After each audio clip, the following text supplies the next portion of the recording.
I'll make sure to get it turned by the end of the week at least. Great.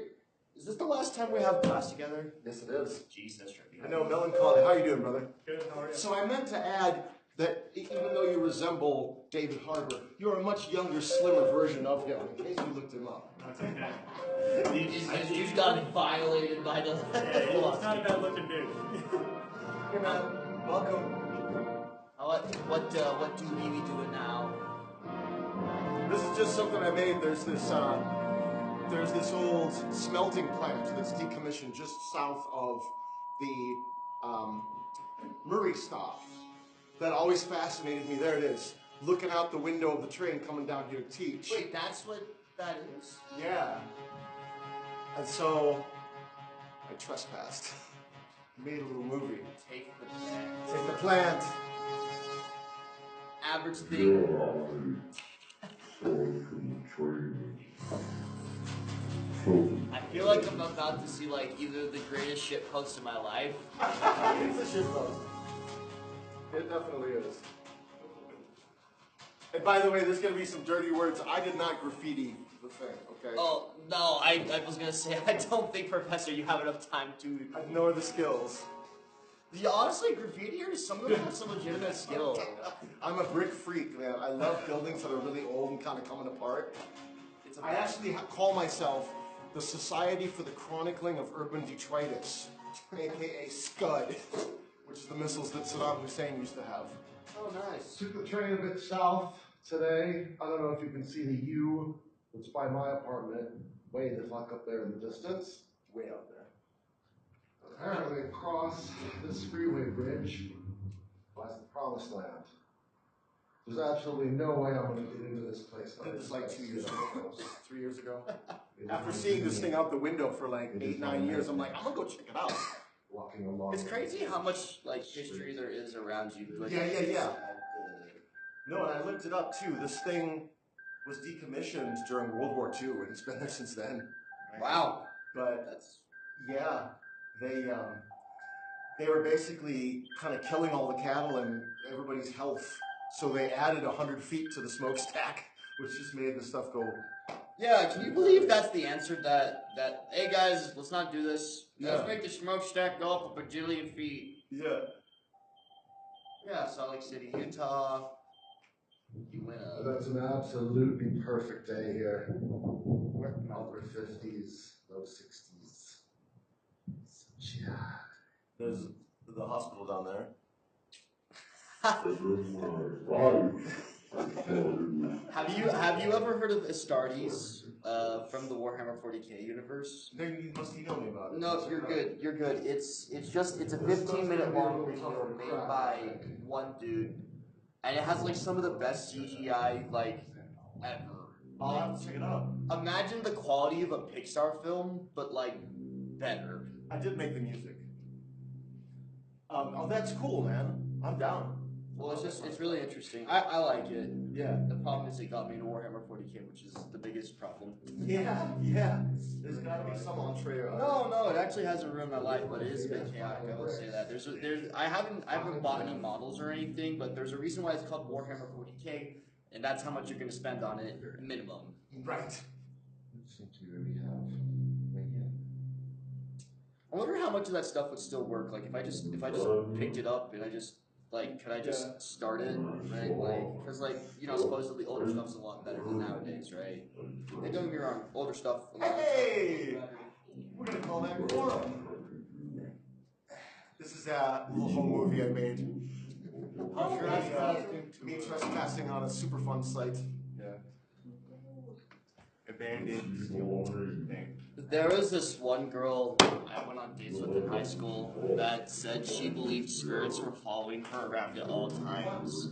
It's really complicated, right? And she was like, yeah, there's 18 of them. Here's this crystal necklace. I used to speak with them. And she was telling me all of this while I was driving her home after one of the dates. And I was like, honestly sounds super cool. Can I introduce you? well, she was very mentally unstable in a lot of ways. Most cool people are. Well, like in the suicidal way. Oh, that's And she was like, yeah, and 2 of those spirits I wish had had sex with me. Wow. Oh, dang. Instead of the friend with That's benefits what I they're had. for, right? You can't get into trouble with the non-corporeal. Yeah. Oh, I've been there. That's why in Murray. You have. Have you gotten inside like this? No, it's the It's trees are intrigued fine. me so many. For almost a decade, I was looking at it out the train window, and I'm like, oh God, I'm looking at it. That's crazy. It's pretty wild inside there. I feel like I'm about to see like. Yeah, there's no jump scares in this. Lost. I feel it's gonna be like found footage or whatever it's called. Lost found footage, whatever it's called. This is Shaky all cameras. this crazy industrial stuff. I really, I fetishize the 19th and 20th century. Spirit of Halloween. Yeah, yeah. The graffitis. I mean, clearly there's been plenty of 12-year-olds here. Spirit Halloween. Yeah. Just the basement is. You know, Spirit of Halloween is. And I would have gone up the stairs, but I was the only one there. And if I fell, it would be like, I'd just rot. But I really wanted to go there with a partner and screw around some. You know, Spirit Halloween is owned by Spencer's. Still water. Yes. I hate that news so much. Well, how would they stay in business if they didn't have another store that was open all year round? Right. Yeah, I was like, yeah. Okay, why don't we switch over? I just wanted to show you when I get inside. It's yeah. It's kind of interesting how the stuff just kind of gets left out, right? Like, Yeah, there's all kinds of toxic stuff Like- in the ground, and I don't think does somebody still own the land? Is there asbestos in there? I think Like- a Superfund site means that it's been bought by the government, but they're just not bothering to do anything about it. So, welcome guys. Last day of class, melancholy to be sure. I'm gonna miss you guys. This class is really fun. It has been fun. But yeah, I agree. But so we got cut a little short last time. I was talking about justice in war, or philosophy of war, and we said that justice in war, as spelled out by, I should say this, I'm not just making this stuff up, Michael Walzer. What a name. Walzer wrote in 1979, he published a book called Just and Unjust Wars.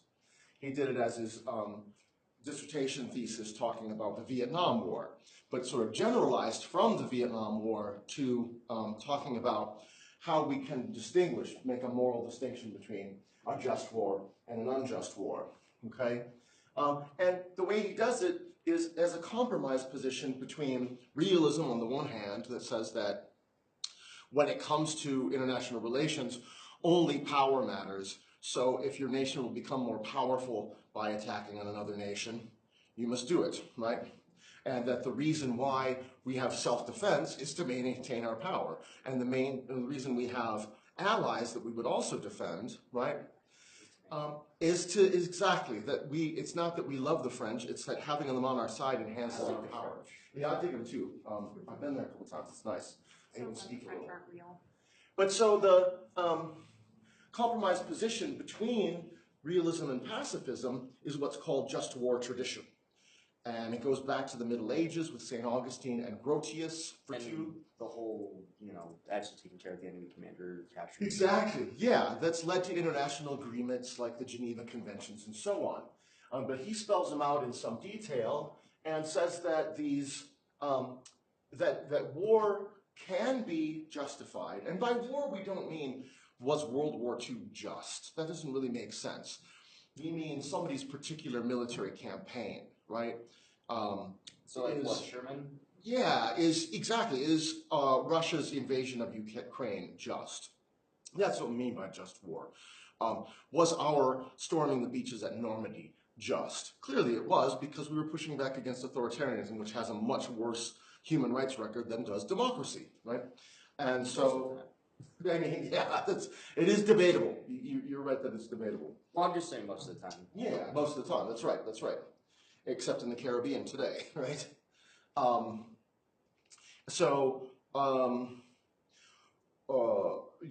But even during the same general conflict, take World War II, the storming of the beaches of Normandy were uncontroversially just.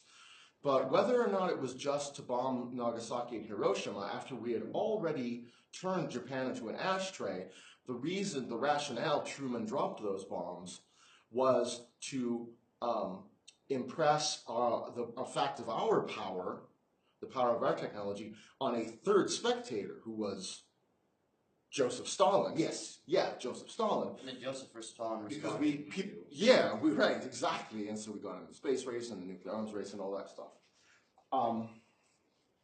But so there's use, okay. There's use ad bellum, which is that you need the right reasons to go to war. And we talked about that in last class, that it has to be declared by a legitimate authority. I can't declare war on Canada, only Congress can. And that's why things like Vietnam were not called a war, because the president was declaring the military action, and so we called it a police action, right? And then Putin's whole population gets thrown in jail if they, anybody in Russia's population gets thrown in jail if they even say the word war about Ukraine. They have to call it a special military operation, okay? So it's very much 1984, right? The words are what distorts reality there. And so that's use ad bellum. The second, this is a review, so I'm kind of skipping through it. But use in bello is justice in war. So the use ad bellum is the why, and the use in bello is the how. How are you conducting combat, okay? Where we stopped last time was just after the explaining the principle of proportionality. Proportionality means that the harm must not exceed the expected good. And because we looked at, good and bad in amounts, we're basically talking about a utilitarian argument. Okay? Domino theory. Yeah. And so the second principle under use in bello, there are only two, is the principle of discrimination, okay? The principle of discrimination, what are you discriminating between combatants and non-combatants? And it is not justified to target non-combatants with military force. So we're going to look at that today. Now, of course, we can ask the very difficult, thorny question, who is a non-combatant, right? In Iraq and Afghanistan, for example, not only do the insurgents not wear uniforms, sometimes they're fighting alongside our soldiers during the day and shooting at them at night, right? Because when you shoot with them during the day, you can learn their habits and so on, and all the better to target them, right? Has anybody seen American Sniper? Yes. Yeah, so you know that opening scene where Chris Cooper's up on top. He's got top cover for a platoon of soldiers, of Marines, and this woman comes up in her hijab, pulls out a grenade from underneath it, but Chris takes her out because he spots her, right? And then the kid picks it up. And then the kid picks it up, and the scene cuts away to a flashback, right? But the Marines survived, so you can kind of surmise what happened there, right? But one thing we can say when we're asking, right, who is a combatant versus who is a non-combatant, the individual must be connected somehow to military activity, okay? And so drug smugglers in the Caribbean don't count, right? And then when we are actually in a war situation where there is an opposing military, right? That often happens when there are non-combatants around, okay? Combatants have learned, right, especially in Iraq and Afghanistan, I don't know if especially is the word, but for instance there, right? Evidently. The use of what are called human shields, right? It's you keep your fighters, because they've also read the Geneva Conventions, right? And so they know how we're supposed to restrain ourselves because we're supposed to be the good guys, right? And so it's difficult sometimes to limit the damage done just to combatants.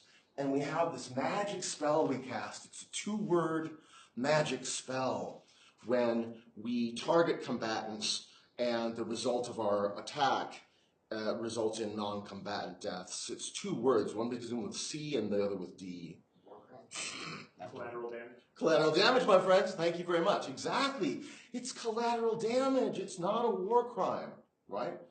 So when we claim that the non-combatant deaths that result from one of our military actions results, we say we're not going to accuse the person who pulled the trigger or whatever, pushed the button, gave the order, what have you, of being guilty of a war crime. It's collateral damage. It was not intentional. Well, this defense regarding collateral damage rests upon an older distinction that's used in other areas like environmental ethics as well. And it's called the doctrine of double effect. The doctrine of double effect goes like this. It's a rationale, okay? For many of our actions, there are multiple effects. Say, for instance, that I go to the local US Mint where they print the money, and I leap over the fence. That's one act, but I have A, demonstrated my athletic prowess, but also B, broken the law. One act, multiple effects, okay? Add to that the next premise that we can only be praised or blamed for the effects that we intend, okay? So if we intended for there to be non-combatant casualties, that's a war crime. But if we only intended combatant casualties, but non-combatant casualties also resulted, that's collateral damage, right? And we only intended for the casualties to be on the parts of the combatants, okay? So the doctrine of double effect, it only matters if it's unintentional? So it matters whether or not intention is present. Whether or not you can evoke the doctrine of double effect is a seesaw, right? Yes or no. And the fulcrum of that, whether it's yes, whether it's no, is intention present? Okay? So if the intention is that you wanted to kill non-combatants, you're guilty. But if you didn't intend for that second effect, right, then you are off the hook. Well, it's like, for example, this is just like an example, if you were to, for countries to drop a bomb on a factory, but it hasn't, a neighborhood that's next to it. Very good. It's going to blow up the neighborhood too, but would that be seen then, they know they're going to kill civilians, but... Well, that's the rub. Shall we talk about loss? Claim that all they were intending to do was destroy the munitions factory. And it's a sad, result that there were civilians there too. Yeah. Right? So that's kind of what that's the thread I'm about to weave. Okay, cool. So you'll see what you think of this. Okay. But it's a very good question. You're very on point, my friend. So if the intention is present, guilty. If the intention is not present, not guilty. We can only be praised or blamed for those effects that result from our actions that are intentional. Okay? But, and this is pointed out by a philosopher of war called Jeff McMahon. Yeah, M-A-H-O-N, McMahon. Who also, like Michael Walzer, and I think he actually studied with Walzer. According to Jeff McMahon, there's a problem with the use of double effect when talking about collateral damage, and it's this. Intending does not come in one single variety. There are at least two kinds of intending, and they are intention as ends, and this goes right to Luke's question, and intention as means. Okay? Intention as ends means I dropped the bomb on the factory to destroy the factory alone and nothing besides. That was my intention. And because there were civilian casualties and you didn't intend for that to result, you're off the hook. Okay? And so that takes care of this kind of intention. And this goes straight to your point. This kind of intention, hey brother, how you doing? Yeah. This kind of intention, right? When we don't want the drone missile, the Hellfire missile, to destroy anybody but those we're aiming at, that we intend for them to die, right? we know Hellfire missiles have a track record. They have a known tendency to result in non-combatant casualties.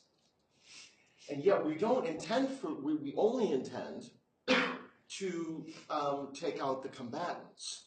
But we use means that reliably result in more than that and take out non-combatants as well.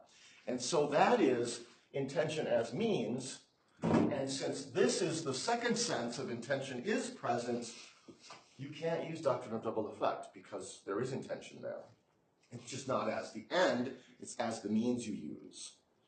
Now, does that make sense? Mostly. Keep going. Yeah, we'll keep on it. I'm glad that your skepticism remains. It should for everybody, right? Those are the best students I've had, where they're like, we'll see, right? And so this is all part of my argument that global jihadism cannot be defeated using military means alone. Okay, I pose we'll look at the term paper outline in a sec, but I make the case for a no answer to the term paper prompt question, okay? So what we've done is we've looked at the past. Last time we looked at instances of what we call hubris, those events in U.S. International relations, U.S. and Western European international relations, that I and many others who agree with me believe are legitimate grievances that jihadis would have, right? And that part of our selling ourselves not as an evil empire, but as the reluctant hegemon, is acknowledging those things and moving to where we are including people in our decisions and not just imposing them on them, okay? So if we were the Avengers and there's creatures coming from another dimension to destroy the Earth and everything living on it, the Avengers are perfectly justified just using all of their powers. Hulk smash, okay? All good. But we're not the Avengers, and the history proves it. And kind of even the Avengers aren't the Avengers, but you know, that's... It's like hope you ever reason. Exactly, yeah. Yes, exactly. We look to the past and see that we don't clearly have the moral upper hand. We look to the present and we see that we might not have the moral upper hand. And so that's part of the argument that we need something more than military means in order to defeat jihadism. We need two more tracks, an economic one, along the lines of Thomas Poga's argument that we democratize the GBEO, and the third one that we have a philosophical track where we're explaining, right, what it is that we're trying to do. And so this is situated within the argument, right, for a no answer to the term paper question. Now, given that we use means that reliably result in non-combatant casualties, the result of that is that when we compare how we conduct warfare at the present, either both terrorism because of the targeting of non-combatants as means, right? The use of drone warfare and terrorism are either both justified or neither is, okay? And so you might think, well, the problem is the means. And what we need to do is not be more moral, right?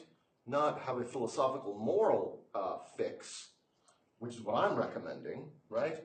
But instead, rather, we can rely upon technological advancement. That if we have, right, means that discriminate without fail, that are ensured never to kill non-combatants, that tech fix actually takes us out of the frying pan and into the fire, as I'll show now. It's kind of like with the whole AI worry that companies are doing, right? That makes sense. Precisely. Customer pilots directed almost 3,000 precision strikes last year. We're super proud. It allows you to separate the bad guys from the good. It's a big deal. But we have something much bigger.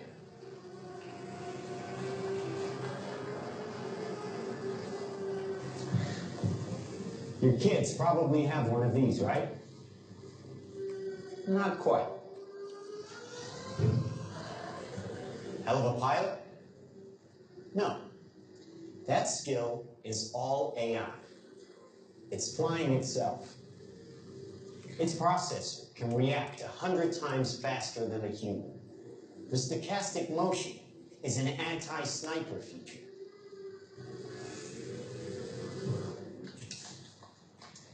Just like any mobile device these days, it has cameras and sensors, and just like your phones and social media apps, it does facial recognition.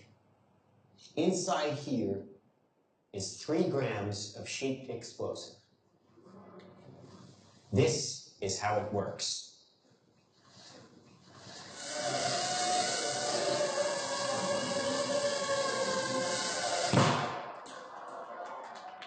Did you see that? That little bang is enough to penetrate the skull and destroy the contents. Contents. They used to say guns don't kill people. People do. Well, people don't. They get emotional, disobey orders, aim high. Let's watch the weapons make the decisions. Now, trust me, these were all bad guys. Now, that is an airstrike of surgical precision. It's one of a range of products. Trained as a team, they can penetrate buildings, cars, trains, evade people, bullets, pretty much any countermeasure. They cannot be stopped. Now, I said this was big. Why? Because we are thinking big. Watching. A $25 million order now buys this. Enough to kill half a city. The bad half. Nuclear is obsolete. Take out your entire enemy, virtually risk-free. Just characterize him, release the swarm, and rest easy. These are available today. We have a distribution network taking orders from military, law enforcement, and specialist clients. The nation is still recovering from yesterday's incident, which officials are describing as some kind of automated attack, which killed 11 U.S. senators at the Capitol building. They flew in from everywhere and attacked just one side of the aisle. It was chaos. People were screaming. You can see high windows, very small, precisely punctured to gain entry to the building. What did she used to think? I just did what I could for you. Things weren't even interested in me. They're just buzzing. Government sources admit the intelligence community has no idea who perpetrated the attack, nor whether it was a state, group, or even a single individual. So if we can't defend ourselves, then we strike back. We are investing very heavily in classified defense projects. We make it our deterrent like our nuclear deterrent. We stockpile in the millions, the billions. At key facilities. The White House, the New York Stock Exchange, Wall Street. In their homes. Well, we wish we had boots on the ground in every community in this country, but we don't. Ollie? Ollie, hi. Hi, Ollie, honey. How's Edinburgh today? How are all your studies going, huh? Good. Oh, great. Hey, aren't we doing a video call today? I'm kind of with people, so. Oh, well, come on, Oliver, put her on. Oh, no, It's not like that. Oh, well, listen, I see some photos here with somebody, and I can see lots of likes, and what's that all about? Oh, shit, here, it's on your mom. Is that this spy stuff in the military? What is this video right here? Oh. no, I'm not going to click on it. It's just this, human rights things on oppression or whatever. Honey, you're not going into politics, are you? I mean, any Safe here, just like you said it would be. heavy traffic approaching the A720 this morning. Police are not saying this morning what prompted the alert. Claim relaxing firearm legislation would be useless against the so-called slaughter bots. To stay away from crowds. When indoors, keep windows covered with shutters. Protect your family. Stay inside.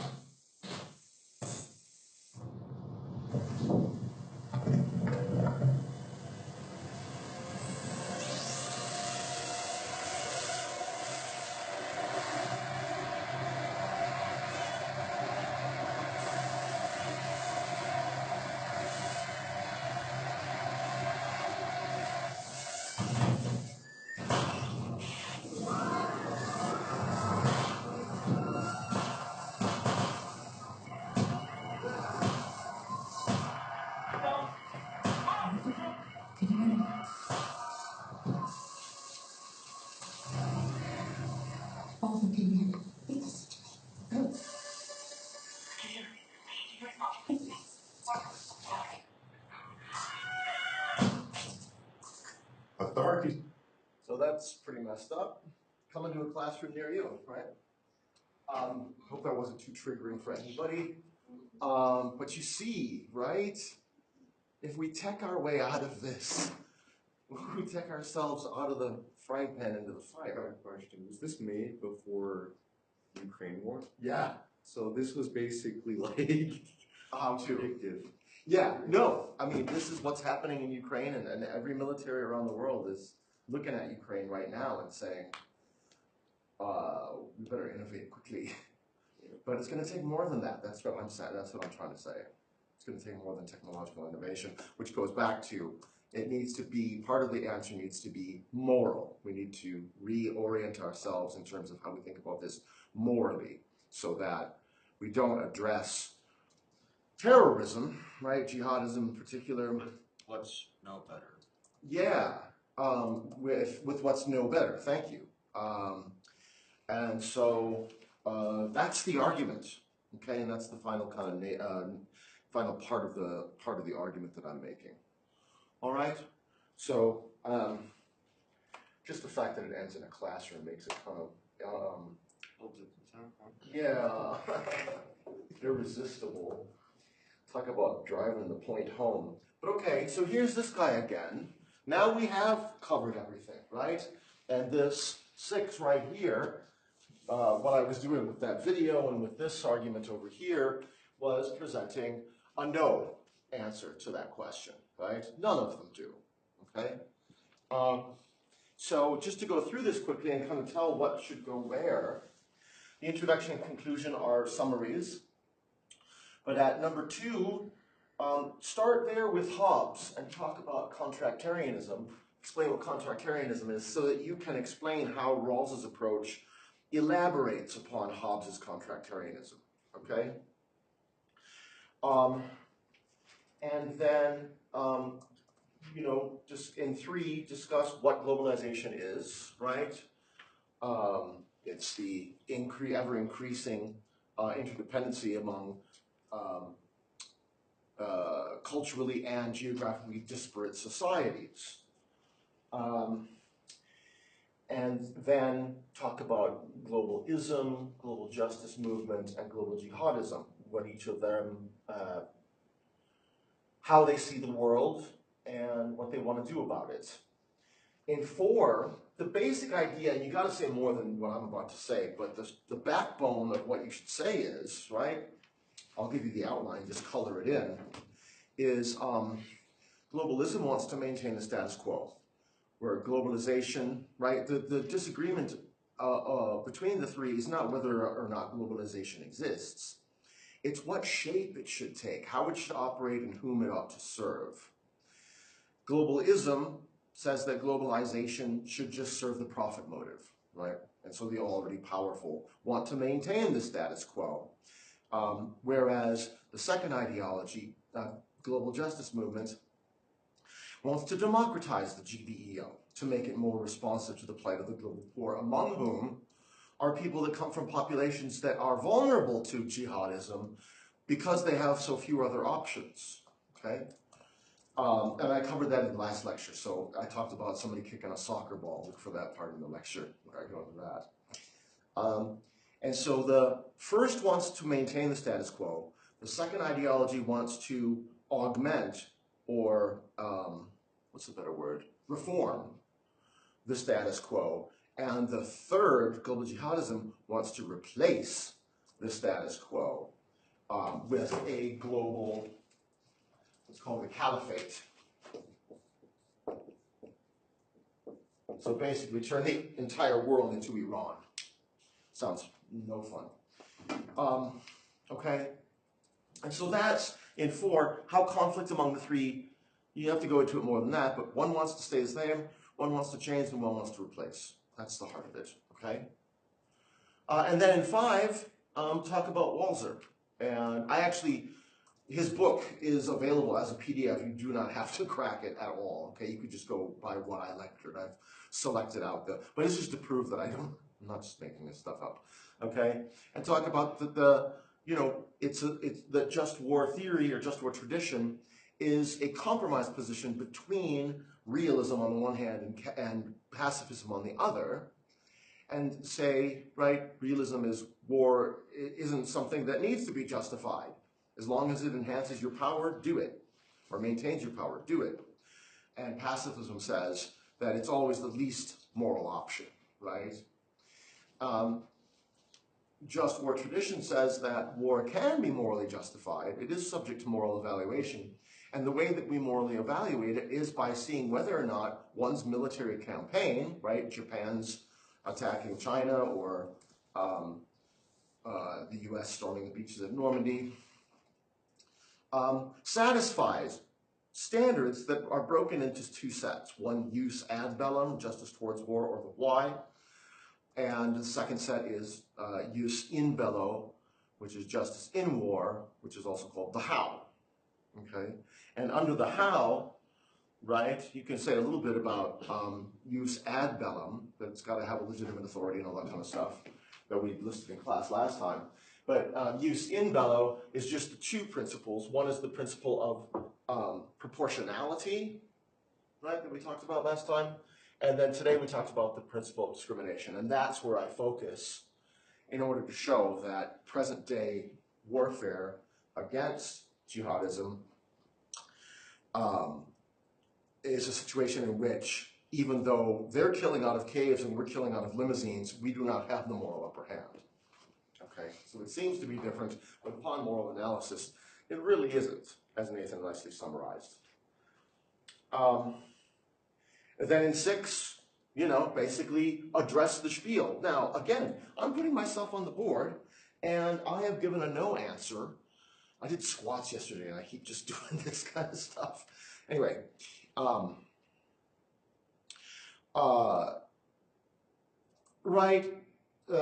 gave a no answer to the main essay prompt. You don't have to agree with me. If you don't agree with me, let me help you disagree with me. Otherwise, I shouldn't be up here, okay? It's totally fine. It's not what you argue, it's how, okay? So then once you've gotten that, right,